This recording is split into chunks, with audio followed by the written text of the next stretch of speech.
Hello, everybody. Welcome. And thank you for joining Bob and I today on UDTV. Our commitment is to journey with you and ask questions and seek the truth about how, as people living with diabetes, we can transform our lives from common to uncommon. Today will be a candid and personal discussion about how I created my massive action plan, or MAP, to an uncommon physical transformation while living with diabetes. Are you interested in creating more energy, health, and performance in your life? Well, quickly before we get started, I need to remind you that the content we discuss on UDTV is provided for information and education purposes only. It's not intended as a substitute for medical, psychological, or any other professional advice. So remember to check with your doctor and healthcare professionals before you make any changes to your routines. My hope is that after our time together today, you're going to see that you too can change your life in a snap. So, as I said, today we're going to talk about how I made my physical transformation while living with diabetes. For me, my moment of change came down to a simple point of awareness. I had gotten to the place where I said, enough, not another day. I want my life back, and I was not going to live another day the way I was. It was clarity that how I live life, even with diabetes, is up to me. My diabetes doesn't define me. I define it. The penny actually dropped. In a snap, I became aware that if I was going to leave my common behaviors and patterns behind, I knew it was up to me. I was actually free in a simple moment of choice. And I knew that to transform my life, I had to stop being common and start being uncommon. I had to shift my mindset from I can or I will change to I must change, and stop this crazy struggle of poor choices that are so common to us all. I was doing what I was because of my lack of clarity on what I wanted. It was the clarity. I must be uncommon before I could ever become uncommon. So today, Bob and I are talking about how to create a map for transforming anything in life. MAP is an acronym for a massive action plan. And any journey starts by a simple decision on where do you want to go. My Uncle Rob used to always tell me as we prepared for our hikes and adventures when we were kids, that if you don't know where you are going, any road will get you there. Then he'd simply ask one question. Have you decided where we're going today? The truth is that if anything's going to be, it's up to me. I am accountable for my life. So today, Bob and I are going to discuss and share how I transform my physical performance from common to uncommon, and how you can create your map. Bob, I am really excited about our discussion today. You're an experienced mountaineer. You're an adventurer. Does what I've said resonate with you at all? Well, that's right, but I think it's I think Stephen Covey said it best when he wrote seven habits of highly successful people. That the first rule for being successful in life for anything that you want to do is to be proactive, and that's what you're talking about. Is you're saying take the bull by the horns. I've got some goals. I've got some objectives. This is what I'd like to accomplish. This is the person I'd want to be. This is the body I want. This is the education I want. This is the kind of father I want to be, the kind of husband I want to be, et cetera, et cetera. And what can I do? What actions can I take? How can I be proactive to get the results I want? You nailed it. Sorry, I am a type 1 diabetic, and this silly pump of mine all of a sudden decided that I needed to do something. So the joys of being a diabetic is that we got to react and improvise and adapt at any given time, right? And I really want us to really talk about just what you just said. How do we make these changes? How do we change our habits and behavior? Well, my story was one that I went from being a really elite athlete to literally losing all of that in a month. And after waking up in a coma, coming out of it, how am I going to transform and change this life? And as you saw in my pictures there, my transformation went from being an elite athlete to being 25 or 30 pounds overweight because of my very common habits and poor eating choices, sleeping choices, all kinds of things that I was doing in my life. And I think that it's a really important thing for us to come to that awareness before any change happens. It's just like, this doesn't work. And I think that awareness is a really critical element for any change. What's your thoughts on that? It's that, where am I going? If you don't know where you're going, any road's going to get you there, as my uncle said.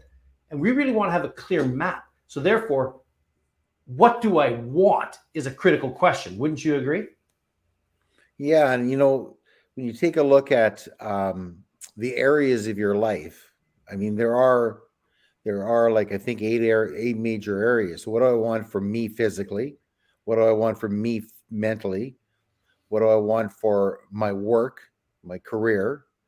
What do I want for my family life? What do I want for my love life? What do I want for my adventure? What do I want for my recreation?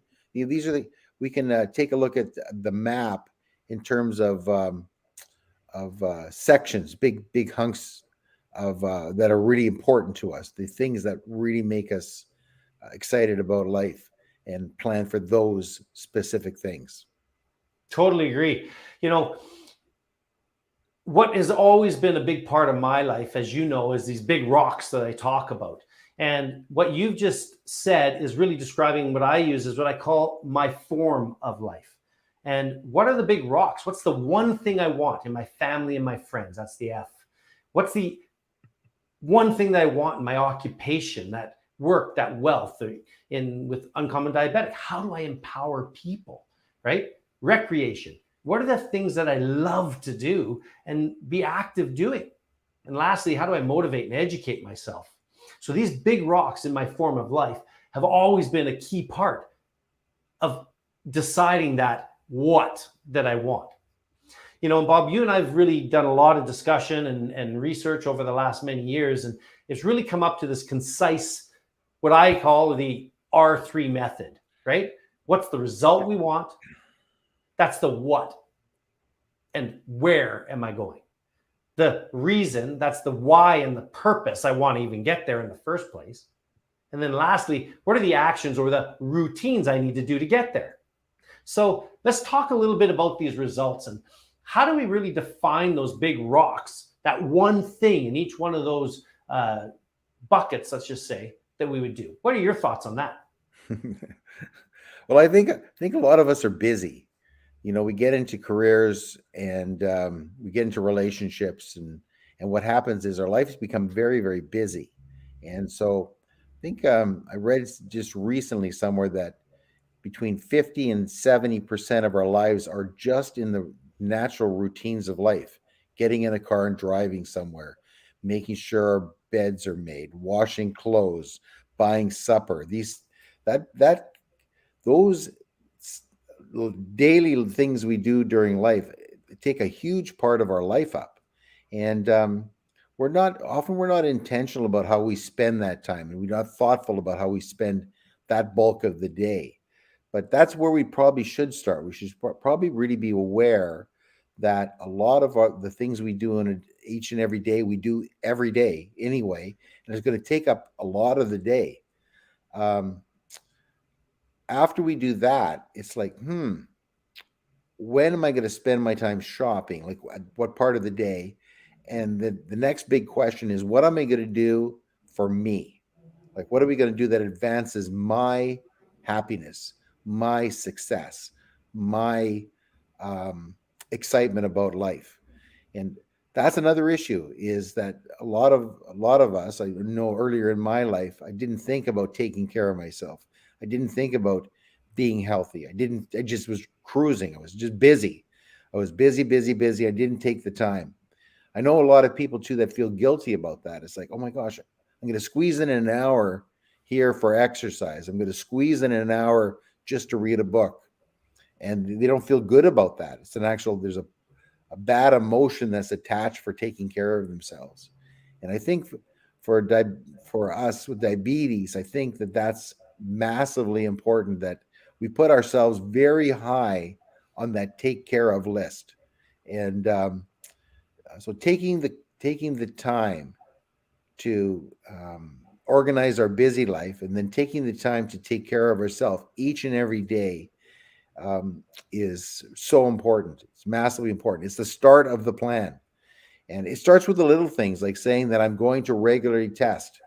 I'm going to test on a regular basis. Like if it's, hourly, every half hour, every 2 hours, whatever makes sense during your day, right? But it's doing that little thing which will adjust your behaviors, which is a massive step for taking care of yourself. You know, what you just said is intelligent selfishness is the wording that I use a lot. And as a diabetic, we do need to be intelligent. We need to be aware of what is going on in our life. And the first thing that you just said, testing. If you can't measure it, you cannot manage it. And I've learned this through life, business, athletics, and now diabetes. And I think that the testing is a critical element. I don't care if you're a type 2 diabetic, type 1 diabetic, or just an elite athlete that wants high performance and is fully healthy. Knowing where your blood sugar is at really will optimize performance. So, you know, that accountability that I was speaking about when we began today, it really starts with that awareness, that decision that if it's going to be, it's up to me. That means I have to start to create routines. I have to create things in my life that are going to help me get the result that I want, right? But for me, what I've learned is that a result, an outcome, a goal is critical. But more critical than that is the second R of the R3 method. And that's the reason, because resistance, happens to be another R, comes the minute we set a goal out there. As soon as I say, I want to run 5 kilometers, or I want to get that new job, or I want to spend more time with my family, my friends, something seems to come right in our face that we have to persevere through, that we have to overcome.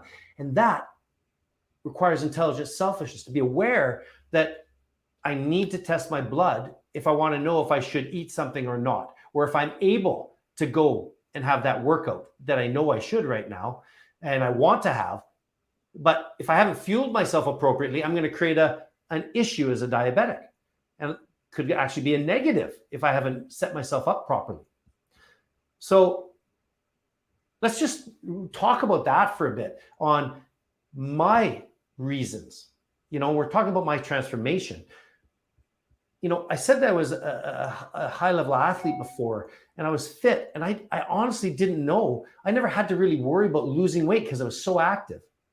Well, when I became a type 1, I lost 40 pounds of muscle. It didn't come back as muscle.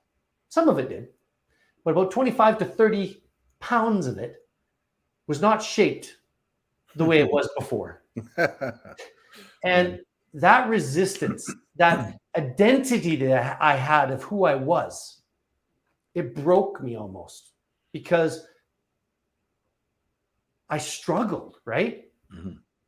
with the routines that I had to put in place. And I wasn't testing properly because I was in resistance. I am not gonna, but the minute I said, okay, I will accept that I am a diabetic, and I have to have a big enough reason to put new routines in place. And that reason was, first, I'll be honest, it was selfish. It was intelligent selfish, because I can't help anybody else if I don't have health.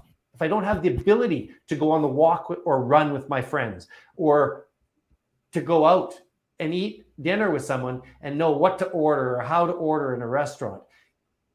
these reasons so that my life wouldn't be these common stories that we hear about people living with diabetes.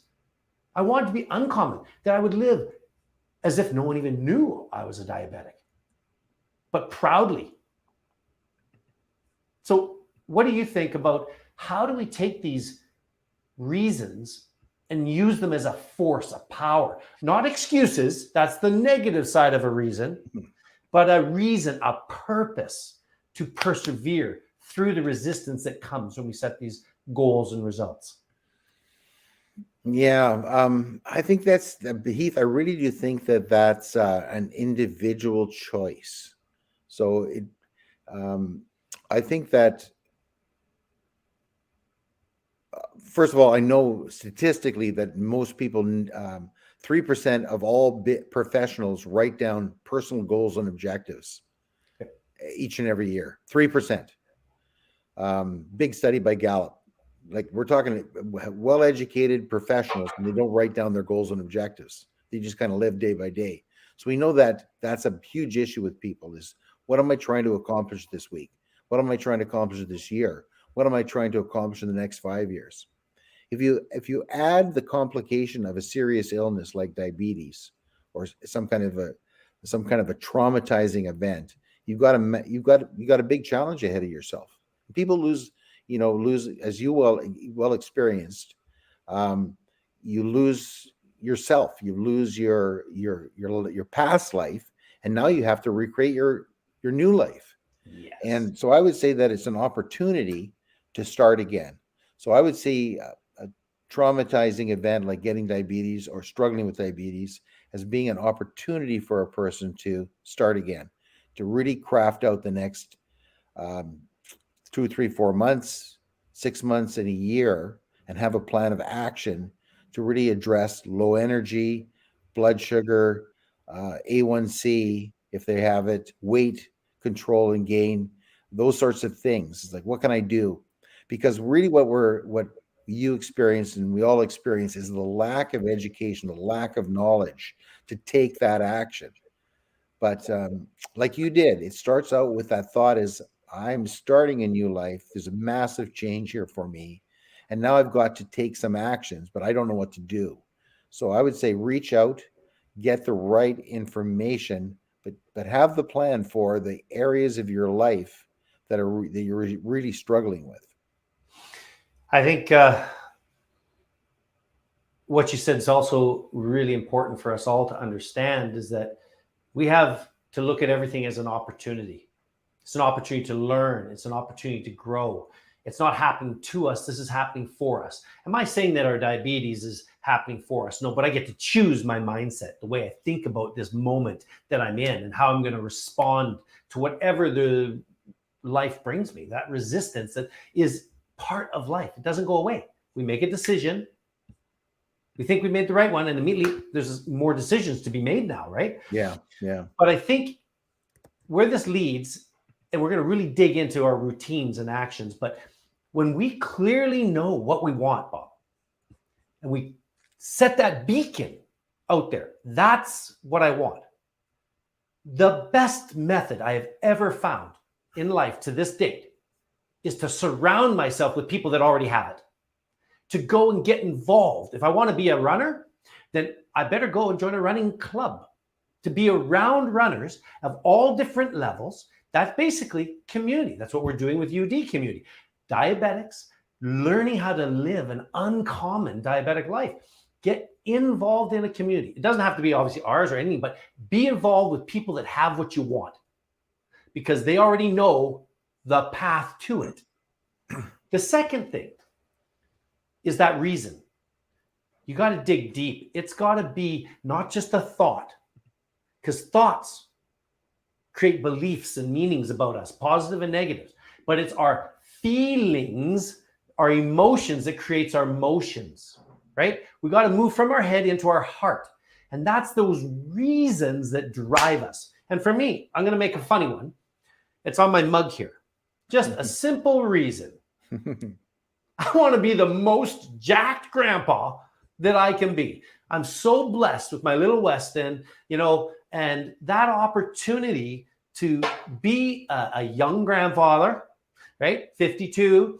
But I'm looking at it going, what an amazing opportunity. I'm going to be that. Why? In 20 years from now, I want to be running around with him, doing stuff when he's going to college and being active still. Well, that starts now. That's not a then thing. It's a now thing, right? That's a reason. I don't care. And I use that as a funny one, but it's got to be in your heart, your feelings, your emotions, because that is what drives my motion. I don't know what it is for you or for all of our watchers, but the real truth is, move from our head, let's get in our heart, find that reason that will get us over those rocks of resistance and move forward into action. Routines that as diabetics, we can implement to drive the results. It's a full circle, this whole R3 method, right? So let's dig into these actual routines that we can do, Bob. And you hit the first one. Accept where we are and measure. Because now we actually know where we're going. We've set the goal. But the next point in creating a map, as an adventurer, you know this better, is you better well know where you are. The 2 points, because you can't create the connection if you don't know the resistance, the obstacles, the things that have to be navigated between the 2 points. Yeah. So testing is a really important one, as you mentioned already. Well said. And as a type 1, it's life. It's truthfully, if I don't test, I could be in a crisis within a snap. So, yeah, I'd say, just to build a bit on what you're saying, Heath, is that I think that it's really, it's an individual situation. Everyone's individual. I think a lot of what we're dealing with when we're having challenges is our low energy level, low mental energy, low physical energy. So I think that that's a big burden or a big barrier to having a reason. Like if you're feeling sick, if you're feeling not well, it's really hard to get out of bed in the morning. Never mind pursue a passion. Like, what is your passion? What is my reason? These are complicated questions for someone that's not operating at 100%. It's hard enough for people that are operating at 100% to figure that out. Never mind being sick. So I think, for our listeners, I would say that embrace that feeling of sickness, embrace and feel that it's totally normal. It's a legitimate place to be. And for a lot of us, it's taking little micro steps. And here's some ideas: is call up a friend. Yeah. Read something that's positive online. Order a book on Amazon. Go for a short walk. Open the window. Get some fresh air. Honest to goodness, I've been there where just opening the window and getting fresh air is a great micro step. You nailed it. You nailed it. So, this is an opportunity to really talk about what pillar 1 is really about. It starts with our mindset, right? That uncommon sense that we are where we are and being okay with that. It's such a hard place to be. We've all been in dark places. To be there and to feel alone and all the things you're thinking and feeling, I can honestly say I've done so much of the poor me's and I still do it some days. But that ability to go, hold it, stop, right? To be aware that I can choose at any moment to be above the line, which is accountability, or below the line and be a victim. Someone who's accountable, or what I would call a champion, steps up and goes and puts on their shoes. That might be step 1. You use this as an example about going for a walk, and they begin the preparation for it. And if that's as far as they get that day and they're just walking around the house in their running shoes, great. But the real truth is it's where we are at. It's valid. Hey, I'll give you a real example just yesterday. It's time to put the Christmas tree up, which is a 4-hour endeavor. It's like it's a massive thing, right, in my life, and I get the honor of doing that in my house, and so it's like I don't want to put the Christmas tree up, but what I did was I know I have to move two pieces of furniture so the Christmas tree will fit, right? So that's what I did. I didn't put the Christmas tree up. I just moved the pieces of furniture. Well So what said. happened was when I moved the pieces of furniture, I went back and sat down and looked at the furniture and I went, And then I knew I was going to put the Christmas tree up, right? Putting the Christmas tree up was too much work. It was a 4-hour sweaty, dirty task in my head. But just moving the furniture only took me like 3 or 4 minutes, just a little Nice. micro step. And hey, the Christmas tree is up, my friend. I know. And it's momentum, right? Motion, right? A body in motion stays in motion. It's inertia, it's momentum. And as you do one thing, you get the check mark on the task list. That's why I make my bed every day as soon as I get up. Why? Check mark. It's just a habit I created so that I win instantly as soon as I get out of bed, as an example. Or for me, I think moving into other things that we need to do, did I move from eating out probably almost every meal of the day? And some of those pictures you saw, I had gotten quite plump with business and excuses and reasons on the negative side of why I was doing what I was doing, because it was too hard to prepare food to bring with me. Yeah, and that's a great example. Like learning how to prepare food, shopping. This is a huge task each and every day. It's overwhelming. This is an overwhelming thing. So what I do is I just simply have a stick-'em note on my island with my grocery list. Right, I've got a pen there and I've got a stick-'em note, and I look at that every day. Like I look at that every day. And it's like I'm looking at it right now, and I'm going, "Oh my gosh, I got 3 things on it." So I know what I have to do. Right. So it's just that small little thing will motivate me to plan out the food for the rest of the day, and for tomorrow as well. So the shopping list will be healthy, right? Creative, and I'll be entertained by it. Yeah. So, but if that wasn't there, if that list was not there, how would I remember to shop? How would I remember that it's important to me? That's a little micro step that helps me plan for the future, eat right, shop right. Yeah. You know, Bob, you also talk a lot about stuff when we're out on our hikes and doing different things, about celebrating, about rewards along the way as we go, right? You know, I remember, one hike we did, and we would stop at different spots just to stop, look at the different vistas, but it was always a celebration of where and what we'd overcome, and then a talk about what was coming, right? And that hope, that eternal hope of new adventure, this type of stuff. That applies in our fitness as well. Pillar 3, Hey, exercise. I was stopping because I was exhausted. Okay. That's why I was stopping. Well, the point is we're being real about where we were at in the moment and that we needed that rest, right? Yeah. So I think, though, for us, as we're making these baby steps, as we're talking about, I don't care if you are a type 1 diabetic that's an elite athlete, like our good friend, Chris Jarvis, ex-Olympian and all that can go on and do massive physical feats.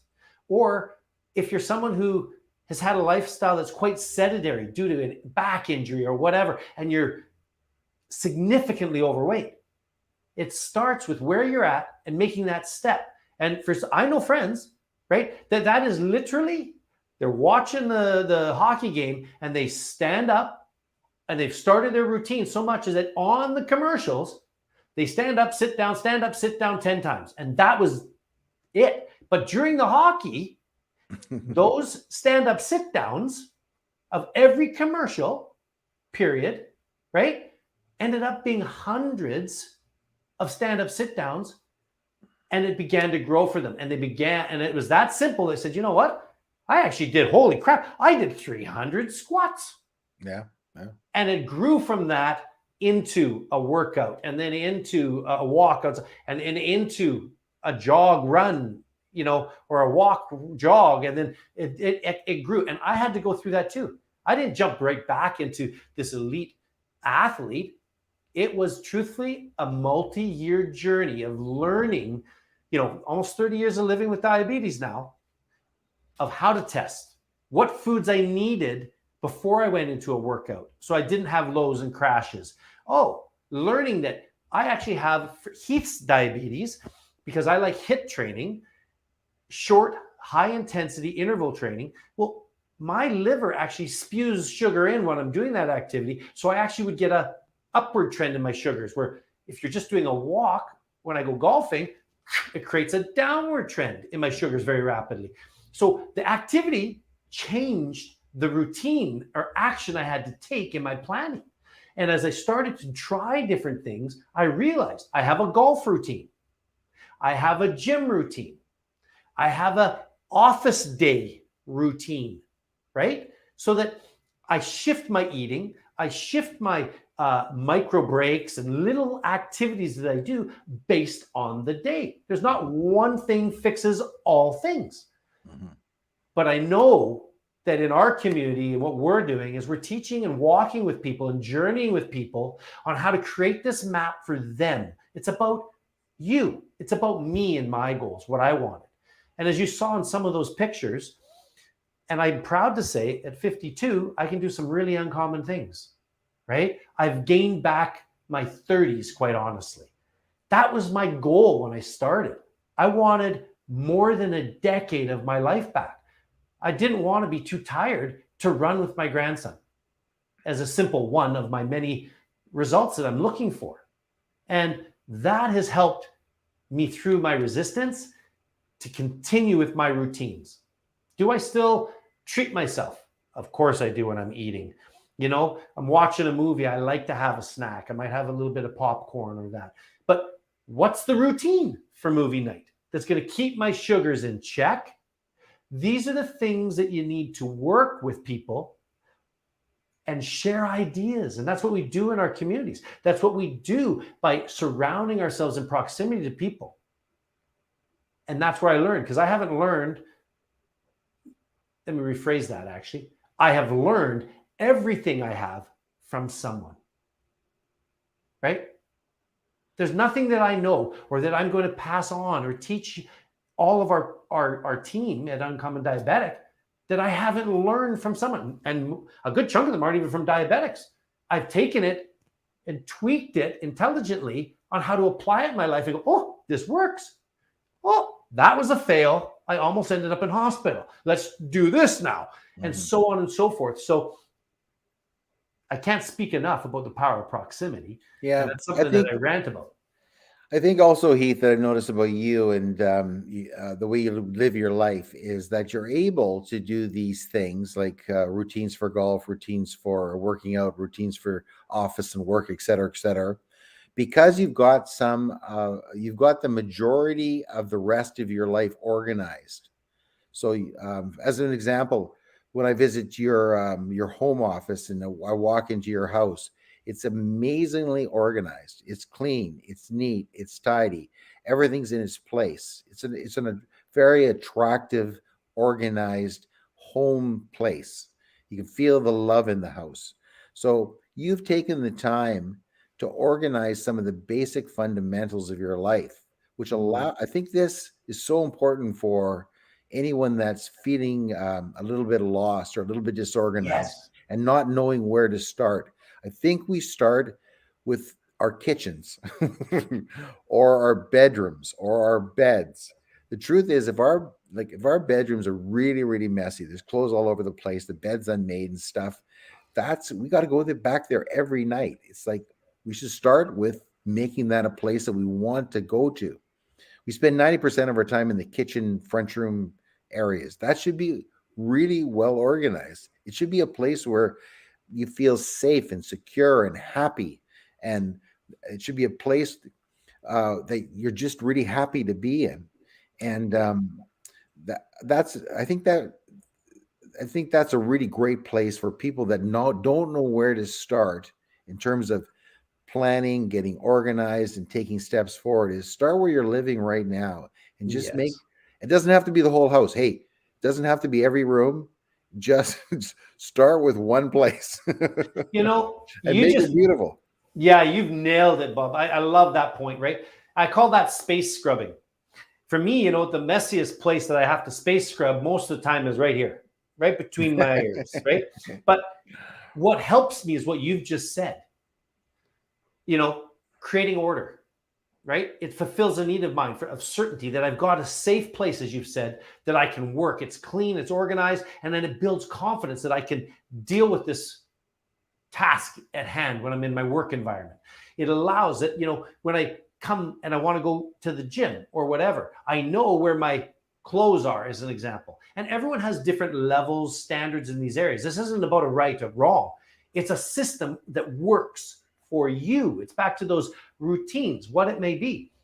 And that's all we're saying is do these little tasks to begin the journey.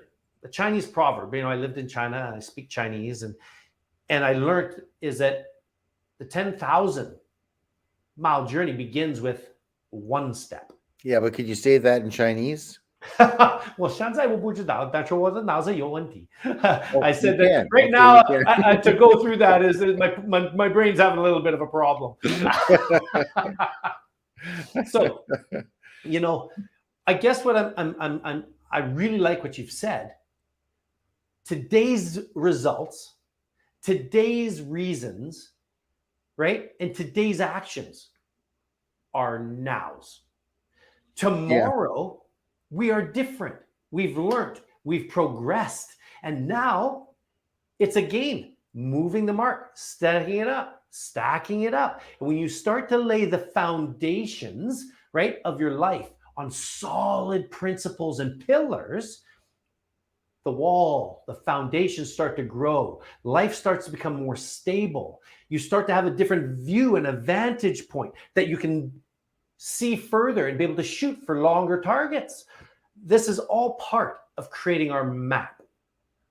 Yeah. Right? I think that's that intentionality that's Yep. so massively important. And we're talking about what we can do to transform our physical self today. So there's 24 hours in a day, 168 hours in a week, right?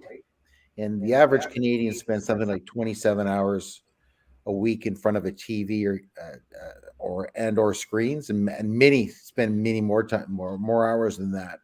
So I'd say that in terms of micro habits or micromanagement, I'd say, and especially if you're not feeling well, is you pay attention and give yourself small amounts of time for your body, small amounts of time for your mind, small amounts of time for some kind of a spiritual growth would be so helpful too. So we're talking about today, I plan to give myself 5 minutes. I'm going to spend 5 minutes with my body. And that is moving it around, doing the squats, taking it out for a walk, standing in the fresh air, the sun, whatever it is that's good for you. You can start small like that and see where that takes you. Yep. So I think starting small, taking small steps will lead to bigger steps over time. I think you've also made a really important point, is that the steps we start and they're going to progress. But the big question I have is always around, well, when? We're coming up to the end of the year here, 2021, right?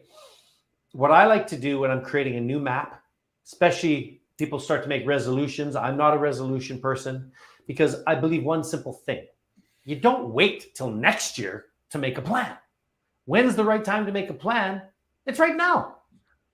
Right now. And how and what are we going to do? What are you going to do to transform your life to what you want it to be? How do you live that ideal form of life? We got to ask these hard questions and then lay it out. Very clean and simple. Those big rocks that we want to accomplish. Really be clear why I need to lose 30 pounds. Why? Because my heart was getting strained. My health was going for crap. I had no energy. My health was gone. My performance was tanking, and I wanted to change that. I wanted to improve my energy, improve my health, and ultimately all that resulting in better performance in every area of life. Because as it goes, I start to have more ability to communicate and energy to talk with my family, to actually go out and be with my friends, and whatever it is that you want, that's it. So I really want to kind of wrap up this MAP principle in a really simple, tangible way, Bob. So go. How do you do the R3 method, and what would you recommend? And then I'll do a little on what I'm doing. Well, I think that take each person is going to have a different list of priorities for sure. But here's some random things that I would highly recommend you consider doing. One is make a change in your diet, a small change, something that would really be good for you over the long term. Cut out sugar, half the sugar intake during the week, half the fat intake during the week. I'm not the unhealthy fats.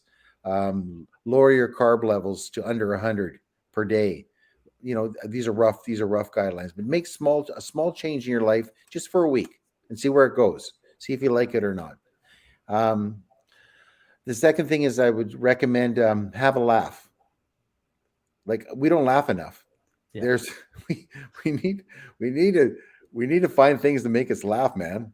Be friends that make us laugh, books that make us laugh, do things that make us laugh. So we have to, find things that make us laugh this week. I'd say this week, have naps.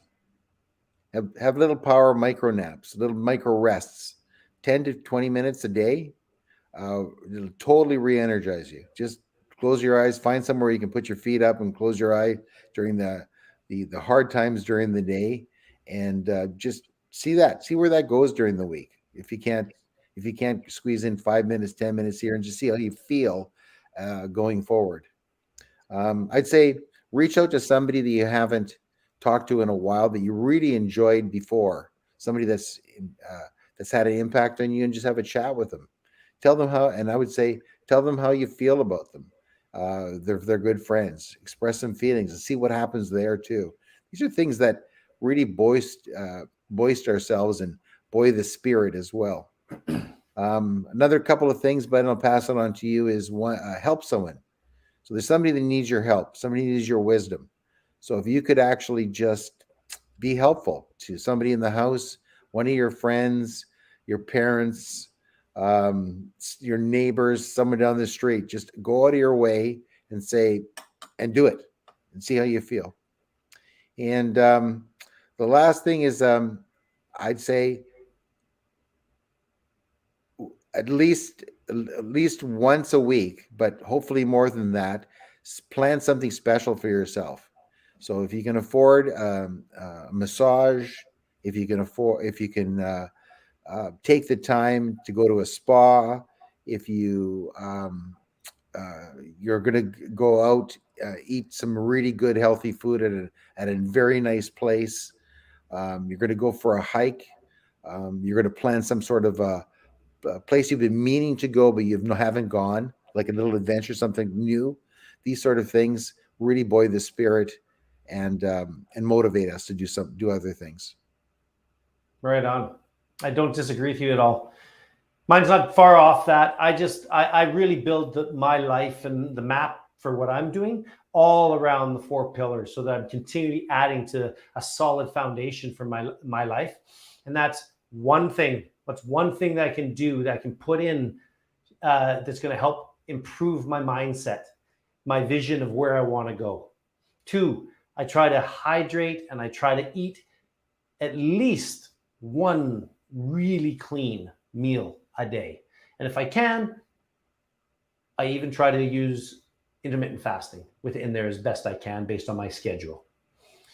Unbelievable, the health benefits. And that's another whole discussion. The third thing is I have to do one thing a day. And it might just be a walk, it might be the gym. And some days it's a huge adventure, but the real truth is one thing to move your body. I mean, even in an office day, deep breathing, a minute every hour. Whatever that goal is, set one. And make sure that I get sleep. Set a good bedtime. Yeah. Netflix will still be there. Tomorrow it'll be waiting. And I know it's hard. But hit the stop at a specific time and go to bed. I tell you, it will change your life. So, Bob, I really want to thank you for today. I really want to say I know that the people who will be watching this episode will see how genuine you are. So, thank you very much. Any last comment? It's Christmas time. Be very grateful. We live in Canada. We live in North America. We live in amazing times. It's a special, special time to be alive. There's so much to be grateful for.